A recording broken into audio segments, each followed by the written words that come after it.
The Animal Rescue League of Iowa is calling on lawmakers to advance a bill reclassifying animal torture as a felony. The Iowa House voted to advance House File 557 out of subcommittee this week. KCCI's Abigail Curtin is live from the ARL's headquarters to learn why they say this needs to happen now. Abigail?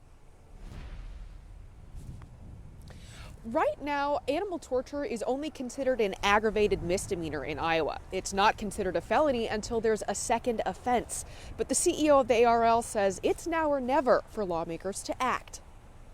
In the decades Tom Colvin's been with the Animal Rescue League of Iowa, he's seen thousands of dogs, cats, and almost every animal in between come through the door. But not all of them are wagging their tails or playing with toys. Some have seen the worst humanity has to offer. We're not talking about somebody that failed to feed their dog. We're talking about somebody that's taken a hammer to a dog or attempted to burn and stab a cat. But because it's not considered as serious as a felony in the eyes of the law enforcement can't always justify using its resources to go after it, meaning the cruelty can go unpunished. But that's where House File 557 comes in. So the fact that it is a felony, a Class D felony, justifies for law enforcement, even a small law enforcement agency around the state of Iowa, to actually pursue this really horrendous type of animal abuse. And he says the change can't come soon enough.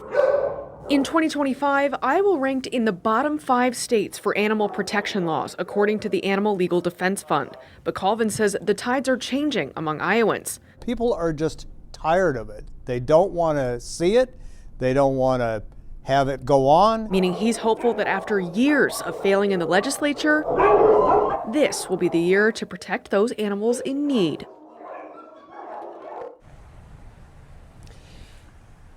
Now, ultimately, the bill still has a long way to go before it becomes law. It'll have to pass a vote in committee, a vote in the House, and a vote in the Senate before it makes it to the governor's desk. Now, Colvin is calling on people who want to see this bill become a law to reach out to your legislators. You can do so by finding the story on KCCI.com. In Des Moines, Abigail Curtin, KCCI 8 News, Iowa's news leader.